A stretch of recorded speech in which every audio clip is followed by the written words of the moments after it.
एक छोटे से गांव में एक मछली व्यापारी था।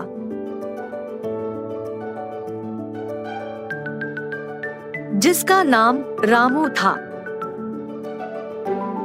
वह बहुत लालची था और सोचता था कि वह सबसे ज्यादा पैसे कमाएगा। रामू ने कई सारी मछलियों को खरीदा और बेचने की व्यवस्था की, जिससे उसने बहुत अधिक मुनाफा होना था।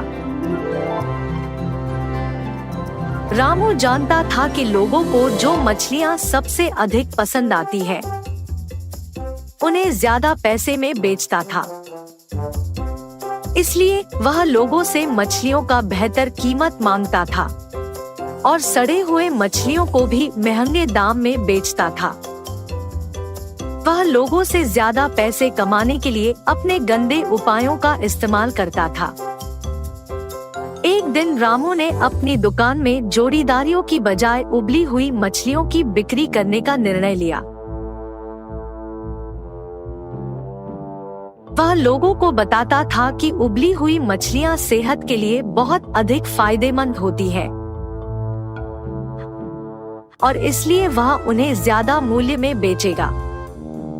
लोग उसकी बातों में आ गए और वह अपने उबली हुई मछलियों की बिक्री शुरू हो गई और लोग इसमें रुचि लेने लगे। लेकिन उन्हें यह नहीं पता था कि रामू अपनी दुकान में सच में उबली हुई मछलियों की बिक्री नहीं कर रहा था। वह सच में साबुन और पानी के इस्तेमाल से मछलियों को उबलता था और उन्हें उबली मछलियों के रूप में बेच रहा था। इस तरह रामू के उपायों से लोग अस्वस्थ होने लगे और इस वजह से उनकी डिमांड में कमी आने लगी। इसके बावजूद रामू अधिक पैसे कमाने के लिए और अधिक दलाली करने लगा। एक दिन उसके दुकान में एक ग्रामीण महिला आई और उससे मछलियों की खरीद करने के बाद रामू ने उसको ज्यादा मूल्य में मछलियां बेची। लेकिन महिला ने उसे धोखा देते हुए उसकी धोखाधड़ी का राइजगार बताते हुए उसे फंसा दिया। रामू धमकी देने लगा, लेकिन महिला उसके सामने नहीं डरी। महिला ने अपनी बात अंग्रेजी में बताई, जिससे रामू को समझ में नहीं आया और वह उसे छोड़ दिया। रामू अब थक गया था। उसने एक बार फिर सोचा कि वह उबली हुई मछलियों को बेचकर पैसे कमा रहा है, लेकिन अस्वस्थ लोगों की वजह से वह एक अपमानित व्यक्ति बन गया है। उसने फिर से सोचा कि उसकी दुकान में उबली हुई मछलियों को बेचने से बेहतर होगा कि वह अच्छी गुणवत्ता की मछलियां लेकर अपनी दुकान में बेचे। रामू ने अपनी दुकान को बदल दिया और अब वह उच्च गुणवत्ता की मछलियां बेचता था। लोग अब उसकी दुकान से मछलियां नहीं खरीदने लगे और उसकी दुकान में कोई नहीं आने लगे। रामू ने जो उपाय किया था उससे उसे अधिक दुकान से लोग दूर भागते थे। रामू ये सोचता है कि व्यापार चालाकी से नहीं, सही तरीके से काम करने से सफलता मिलती है। द्वारेश्वर नामक गांव में मस्तान नामक एक कसाई रहता था। उस गांव में बकरे का मांस सिर्फ मस्तान के दुकान में मिलता था। इतना ही नहीं, हर शुभ कार्य और दावत के लिए मस्तान के ही दुकान से मांस लाया जाता था। ऐसे एक दिन उस गांव के जमींदार का सेवक मस्तान की दुकान को आता है। हे मस्तान, कल जमींदार के महल में एक बड़ी दावत रखी जा रहा है। उस दावत को बहुत बड़े लोग और अमीर लोग आने वाले हैं। 100 लोगों के लिए खाना बनवा रहे हैं। उसके लिए तुम्हें 15 किलो मांस ताजा काट के कल सुबह 6 बजे को महल लेके आना होगा। पैसे तुम्हें वहीं पे मिलेंगे। मस्तान सलमान की बात को मान लेता है, लेकिन उसके पास 15 किलो का मांस नहीं होता है। इसीलिए वो बकरी वाले के पास जाता है। रमेश भैया, रमेश भैया, दरवाजा खटखटाता है। अरे क्या हुआ मस्तान, इस समय पे आए, बात क्या है? जमींदार के घर में दावत के लिए मुझे 15 किलो मांस की जरूरत है। मैंने वचन दिया कि सुबह 6 बजे उनको मांस पहुंचा दूंगा। समय ना होने के कारण मैं अभी तुमसे बकरी खरीदने आया।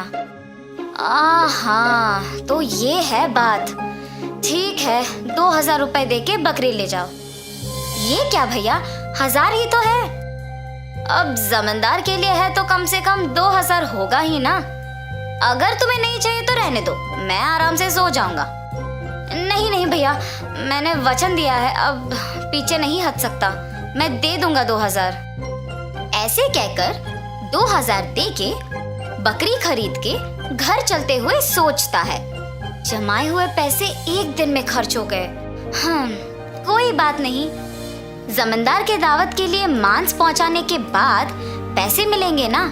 अभी जल्दी से काम शुरू करके सुबह तक पहुंचा देना होगा।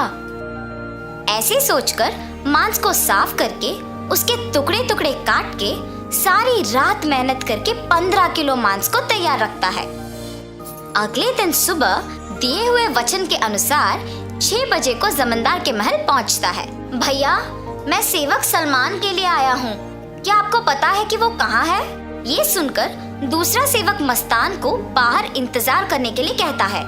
वो मस्तान के हाथ से मांस लेते हुए कहता है कि सलमान को भेजेगा और उसे पैसे मिलेंगे। मस्तान भी उस सेवक का बात मानकर बाहर इंतजार करता है। लेकिन सेवक उसके हाथ में मांस को देख सोचता है, इस 15 किलो मांस से अगर मैं 1 किलो ले लूं तो किसको पता चलेगा? किसी को भी नहीं पता चलेगा।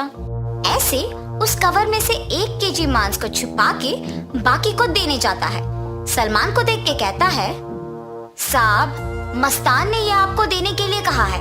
वो पैसों के इंतजार में बाहर खड़ा है। सलमान सेवक के हाथ से मांस लेके सीधा रसोई घर जाता है, ये जान के कि मस्तान बाहर पैसों का इंतजार कर रहा है। बावर्ची के पास जाकर सलमान कहता है, सारे व्यंजन स्वादिष्ट होनी चाहिए, ध्यान से पकाना। ऐसे कहकर चला जाता है। बावर्ची पकाते हुए, इतने मांस से अगर मैं 2 केजी ले लूं तो किसको शक होगा? किसी को भी नहीं होगा। ऐसे सोचकर मांस को छुपा के बाकी को पकाता है। दावत के व्यंजन की तैयारी के लिए जिम्मेदार किशन व्यंजनों का स्वाद चख के कुछ सेवकों की सहायता से उन सभी में से थोड़ा थोड़ा अपने लिए ले लेता है। आए हुए मेहमान सारे दावत की खाना शुरू करते हैं और जल्द ही आपस में बात करना शुरू कर देते हैं। ये क्या, इतना अमीर और सम्मानित आदमी, अच्छा नाम है इनका, मगर खाने में कमी क्यों? हाँ, अगर खाना कम ही पड़ना है तो ऐसी दावत की तैयारी भला क्यों करें? ऐसे सारे लोग खुसफुसाते हैं। ये सब सुन के जमींदार सहन नहीं कर पाते हैं। दावत के खत्म होने के बाद क्रोधित होके सारे लोगों को सभा में बुलाते हैं, खास करके दावत के लिए जिम्मेदार लोगों को, और उनको सवाल करना शुरू करते हैं। दावत की तैयारी के लिए जिम्मेदार किशन से पूछते हैं, दावत की जिम्मेदारी सौंपने पर तुम ये करोगे? सभी तैयारी किया मैंने, लेकिन व्यंजनों के लिए मात्रा पहले से ही कम पड़ गई थी प्रभु। मेरा इस बात से कोई लेना देना नहीं, आप बावर्ची से पूछिए प्रभु। ऐसे उसने अपनी किए को छुपाकर किसी और पे इल्जाम डाल देता है। तब बावर्ची छुपाए हुए 2 किलो मांस की बात को छुपा के कहता है कि दावत की सामग्री के लिए जिम्मेदार सलमान के पास इसका जवाब होगा। ऐसे उस बात से छुटकारा पाता है।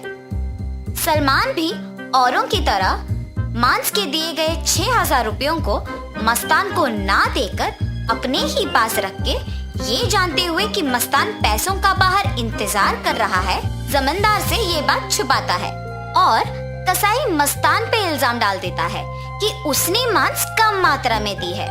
अभी जाके मैं उसका काम तमाम करता हूँ प्रभु, ऐसे कहता है। उसी सभा में मौजूद मस्तान उस इल्जाम का सहन नहीं कर पाता है। सभा में से जमींदार के सामने आके कहता है, जमींदार साहब, इस पूरे गांव में मैं अकेले कसाई हूँ। पिछले 10 साल से मैं ये व्यापार कर रहा हूँ और इतने साल से आपके घर में हर कार्य और हर दावत पे मैंने खुद मांस दी है, मगर कभी भी ऐसी मुसीबत नहीं आई। आपके घर में दावत का नाम सुनते ही 1000 की बकरी को 2000 में बेचते हैं। सुबह आके मैंने मांस को पहुंचा दिया और आपके सेवक सलमान ने मुझे मांस के पैसों के लिए सुबह से इंतजार करवाया। सलमान को मांस देने के बहाने से एक और सेवक मेरे हाथ से मांस लिया और मुझे बाहर इंतजार करने के लिए कह दिया और ये भी कहा कि वो सलमान को बुलाएगा। उसके बाद इनमें से कोई भी मेरे पास नहीं आया। कृपया मेरा यकीन कीजिए प्रभु, आप ही की दया से जी रहा हूँ। मस्तान, मुझे तुम्हारे बारे में पता है, तुम फिक्र मत करो। सैनिकों, सलमान के कपड़े खोजो, देखो अगर 6,000 रुपए मिलते हैं। खोजने पर सलमान की जेब में 6,000 रुपए मिलते हैं। ऐसे उन सब में से सलमान पकड़ा जाता है। और इतना ही नहीं, किशन जिन सेवकों की सहायता से सभी व्यंजनों से थोड़ा अपने लिए ले लेता है, उनमें से एक सहायक जमींदार को सच कह देता है। बावर्ची का झूठ बैग में रखे मांस कोई सेवक को मिलने पर बाहर आ जाता है और पहला सेवक जिसने 1 किलो छुपा लिया, उसने डर के मारे अपनी गलती मान ली। तब जमींदार सभी को दंडित करते हैं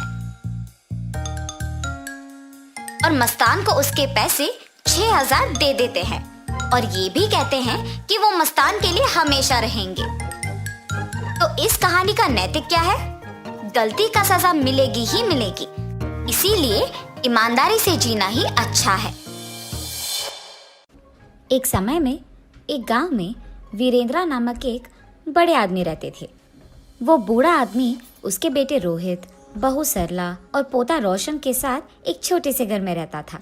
रोहित उसी गांव में खुद के एक व्यापार करता था। उसमें चिकन रोल्स और एग रोल्स बनाकर उन्हें बेचता था और उसके द्वारा आए हुए पैसों से उसके परिवार का देखभाल करता था। एक दिन वो हमेशा की तरह चिकन रोल्स बना के बेचने लगता है। चिकन रोल, गर्मा गर्म चिकन रोल, स्वादिष्ट चिकन रोल, आइए बाबू आइए, ऐसे जोर जोर से चिल्लाते हुए आते जाते लोगों को वो पुकारता था। एक दिन उसके पिता उसके दुकान जाते हैं। बेटा रोहित, मुझे बहुत भूख लग रहा है। बहू ने अब तक घर में कुछ बनाया नहीं और मैं रुक नहीं पा रहा हूँ, इसलिए मैं यहाँ आया हूँ। अगर आपको इतना भूख लग रहा है तो घर पे खाना चाहिए था। अगर बहू ने कुछ बनाया नहीं तो रुक लेना था, लेकिन ऐसे दुकान आ जाना क्या है? आप क्या समझ रहे थे पापा? आप वहाँ खड़े होकर मेरा समय वृथा मत कीजिए, चलिए घर चले जाइए। उसके बेटे के ऐसे बात करने के कारण वो निराश होके वहाँ से उसके घर चले जाता है। अपने बेटे और बहू को उनकी तरफ ऐसे बर्ताव करते हुए देख और बिल्कुल भी गौरव से पेश आते हुए ना देख वो बूढ़े आदमी बहुत बुरा मानते थे। इतना हो जाने के बाद भी वो घर छोड़कर इसीलिए नहीं जाते थे क्योंकि उनको बेटे पे बहुत प्यार था, इसीलिए वो सहते हुए वो गम में ही जी लेते थे। दूसरी तरफ रोहित को उसके बेटे रोशन से बहुत प्यार था। वो अपने बेटे को बहुत लाड करता था और जो भी उसको पसंद था वो हमेशा उसको देता था और उसका सारा खाली समय वो सिर्फ अपने बेटे से खेलते हुए बिताता था। एक दिन अचानक रोशन को बुखार आता है और जब रोहित को ये बात पता चलता है तो वो अपना दुकान, व्यापार सब छोड़कर घर जाके सिर्फ उसके बेटे के ख्याल रखने में लगे रहता है। वो दुकान ना जाकर सिर्फ घर पे रह के उसके बेटे का देखभाल करते हुए उसी के बारे में सोचते हुए दुख में ही बैठे रहता है। उसे ऐसे दुखी देख उसके पिता रोहित के पास जाकर ऐसे कहते हैं, बेटा रोहित, फिक्र मत करो, रोशन को बुखार आया है, वो ठीक हो जाएगा बेटा। पापा, आपको क्या पता, बुखार है, कम हो जाएगा, यही कहना है आपको, जैसे आपको सब कुछ पता है। ऐसे वो गुस्से में उसके पिता से बात करता है। हाँ, मैं तो अपने बेटे को ऐसे दुखी नहीं देख पा रहा था, इसीलिए उसके पास जाकर मैंने ऐसे कहा, लेकिन मेरे बेटे ने मुझे कभी समझा ही नहीं, इसीलिए वो गुस्से में बात करता है हमेशा मुझसे। एक समय में मैंने भी अपने बेटे का ऐसे ही ख्याल रखा था, लेकिन अब तो मेरा बेटा मुझसे बात भी नहीं करना चाहता है। ऐसे सोचते हुए वो बहुत दुखी होता है और उसके बेटे पे प्यार को अपने ही अंदर रख के वो वहाँ से चले जाता है। अगले दिन भी रोहित के बेटे का बुखार कम नहीं होता है और इसी कारण रोहित उसके बेटे को लेकर उसके घर के बाहर बैठ के उसको देख के दुखी होते रहता है। ऐसे जब बाप बेटे दोनों वहाँ पे बैठे थे, उनसे कुछ ही दूर में दीवार पे एक कौवा बैठा था। उसे देख वीरेंद्रा ऐसे पूछता है, बेटा रोहित, वो दीवार पे क्या बैठा है? मुझे ठीक से दिखाई नहीं दे रहा है, तुम बताओगे? पापा, वो कौवा है। बेटा, शायद वो कौवा नहीं है, ठीक से देखो। आपको तो दिखाई नहीं देता है, जब मैं कह रहा हूँ कि वो कौवा है तो आप मान क्यों नहीं लेते हो? एक और बार मत पूछेगा, वो कौवा ही है। ऐसे उसके गुस्से में जवाब देने के बावजूद उसके पिता फिर से पूछते हैं कि वो क्या है। पापा, आपको कितने बार बताऊं मैं, वो कौवा है, कौवा है, कौवा है। आपने अगर एक और बार पूछा तो अच्छा नहीं रहेगा। ऐसे वो और गुस्से में जवाब देकर उठकर वहाँ से चले जाता है। उसके बेटे को वहाँ से उठ के चले जाते हुए देख वो और भी दुखी होते हैं। ऐसे कुछ दिन बीत जाते हैं। एक दिन रोहित अपने बेटे को उठाकर खेलते हुए उसके घर के सामने रहता है और ठीक तभी उसके घर के दीवार पे एक कौवा आता है। पापा पापा, वो दीवार पे क्या है? बेटा, उसको कौवा बुलाते हैं। पापा पापा, वो क्या है? उसे क्या बुलाते हैं? बेटा, उसे कौवा बुलाते हैं। पापा, वो क्या है? बेटा, उसे कौवा बुलाते हैं। तुम भी उसे बुला सकते हो। चलो बुलाओ कौवे को तुम्हारे पास। ऐसे वो अपने बेटे को कौवे के बारे में सिखाते रहता है, लेकिन उसके बेटे को कुछ भी समझ न आने के कारण वो लगातार एक ही प्रश्न पूछता है कि वो क्या है और उसे क्या बुलाते हैं, और ऐसे 20 बार करता है। इतने बार पूछने के बावजूद रोहित उसे बहुत सब्र से समझाता है। उसे जरा सा भी गुस्सा नहीं आता है। पापा फिर से बोलिए ना। बेटा, वो एक कौवा है। एक दिन जब मेरे पापा ने यही बात पूछी थी तो मैंने उन पर गुस्सा किया था और उन्होंने सिर्फ 3 बार पूछा था, और इसीलिए क्योंकि उनको दिखाई भी नहीं दे रहा था। लेकिन जब मेरे बेटे ने 20 बार भी पूछा तो मैंने उस पर जरा सा भी गुस्सा नहीं दिखाया और बहुत सब्र से उसको सब कुछ समझाया। मेरे पापा ने भी मेरा इतना ही ख्याल रखा था बचपन में, लेकिन बड़े हो जाने के बाद मैं उनका ख्याल नहीं रख रहा हूँ। ऐसे सोचते हुए वो बहुत दुखी होता है और ठीक तभी उसको घर के अंदर से जोर जोर की आवाजें आने लगती है। मेरी बीवी किससे बात कर रही है? ये सोचते हुए वो घर के अंदर जाता है। तुम्हारा बेटा तुम्हारा ख्याल नहीं रखता है, मैं भी तुम्हारा ख्याल नहीं रखती हूँ, फिर भी आप इसी घर में रहते हो, कभी बाहर जाते ही नहीं हो। शर्म नाम की कुछ चीज भी है आपको? उसके बहू को ऐसे बात करते हुए चिल्लाते हुए देख वो कुछ नहीं कहते हैं और बस चुपचाप बैठे रहते हैं। सरला, मेरे पापा बूढ़े हैं, क्या बड़ों से ऐसे ही बात किया जाता है? उनका देखभाल करना हमारी जिम्मेदारी है, ये मत भूलो। और तुम पापा से ऐसी ऊंची आवाज में बात कर रही हो? हाँ, क्या आप ही बात कर रहे हैं? हाँ, मैं ही बात कर रहा हूँ। कल जब हमारा बेटा भी बड़ा हो जाएगा तो क्या वो भी हमसे ऐसे ही बात करेगा? सुन पाओगी उसकी ऐसी बातें? और वैसे वो अभी बच्चा है, उसके सामने अगर हम पापा से ऐसे ही बात करेंगे तो वो भला क्या सीखेगा, यही ना? इसीलिए आज से हमें ये सब बदलना होगा। तुम पापा से अच्छी तरीके से बात करोगी, उनको गौरव दोगी। आज से हम जैसा देखभाल हमारे बेटे के करते हैं वैसे ही पापा का भी करेंगे। ये वो उसकी बीवी को समझाता है। पापा, मुझे माफ कीजिए, जिंदगी में मेरे इस स्थान का कारण आप ही हो और मैंने आप ही को इतना दुख पहुंचाया।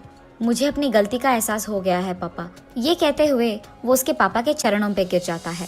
बेटा, तुम्हें बदलाव आ गया है, बस यही काफी है इस जिंदगी के लिए। मेरे बारे में ऐसा सोचकर दुखी मत हो बेटा, तुम बदल गए हो, मैं खुश हूँ। जी पापा, आइंदा मैं आपको कभी ऐसे दुख नहीं पहुँचाऊंगा और आपसे कठोर तरीके में नहीं बात करूंगा। आपका मैं बहुत अच्छा ख्याल रखूंगा, आपकी खुशी मेरी जिम्मेदारी। ऐसे ही तब से रोहित उसकी गलती का एहसास करके उसके पिता को उसके बेटे की तरह ही देखता है और रोहित के पिता भी इसी खुशी में जीते रहते हैं। और ऐसे रोहित को उसके गलती का एहसास होकर उसके दुकान में चिकन रोल्स, एग रोल्स बनाते हुए घर को भी संभालता है और ऐसे सभी खुश रहते हैं। दूध वाला। बिकनूर नामक एक नगर में रहता था एक राजा चंद्रसेना। उसका मंत्री कबीर सिंह उसके दूध का कारोबार संभालता था। उन्होंने बहुत सारे स्वस्थ गायों को पाला जो अच्छा और गाढ़ा दूध देते थे। ये दूध सारे गांव में बेचा जाता था।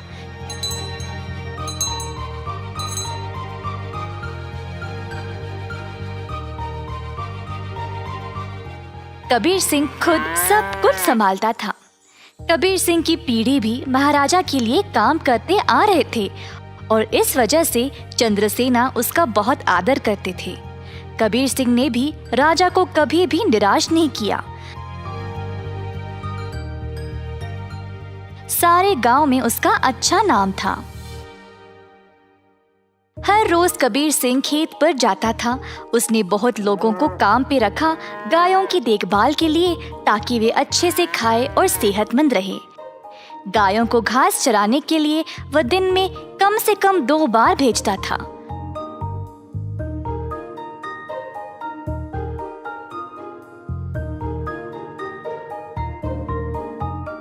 वह हमेशा ध्यान रखता था कि दूध साफ सुथरा रहे। दूध निकालने के बाद वह 10 दूध वालों को देता था ताकि वह गांव में जाकर बेच दे।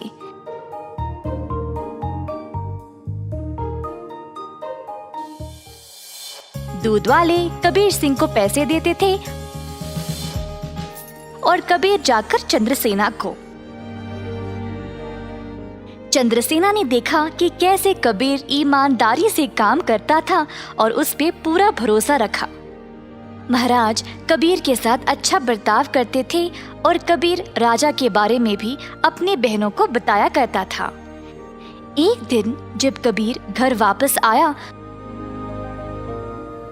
तो उसने अपने बहनों को बहुत गुस्से में और परेशानी में देखा।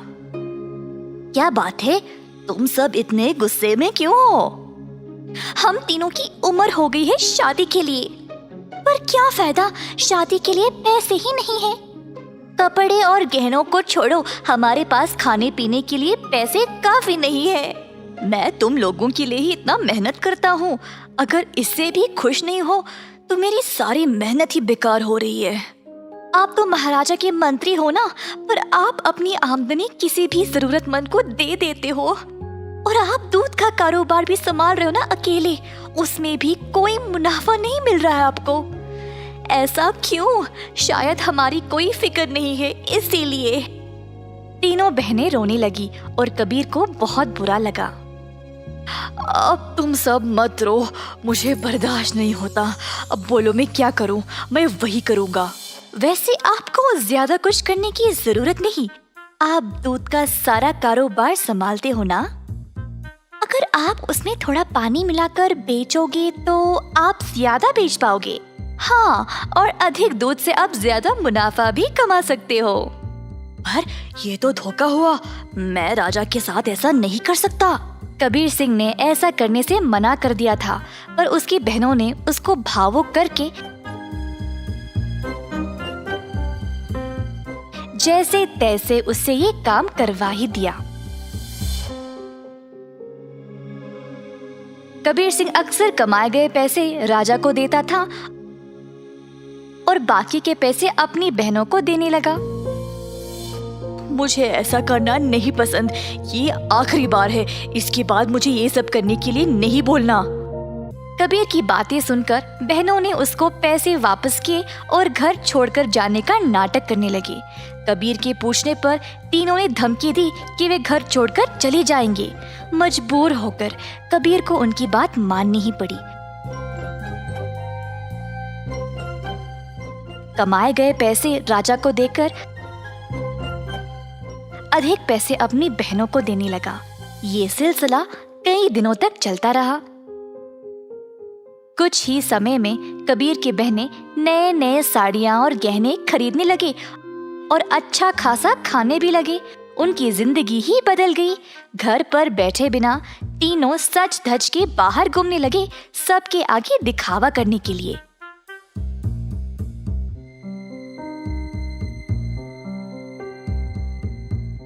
गांव के सारे लोग हैरान रह गए और आपस में बातें करने लगे। ये 3 बहनें कबीर की कमाई को ऐसे इस्तेमाल कर रहे हैं। मैंने कभी नहीं देखा किसी को ऐसा करते हुए। पर कबीर सिंह के पास इतने पैसे आए कहाँ से?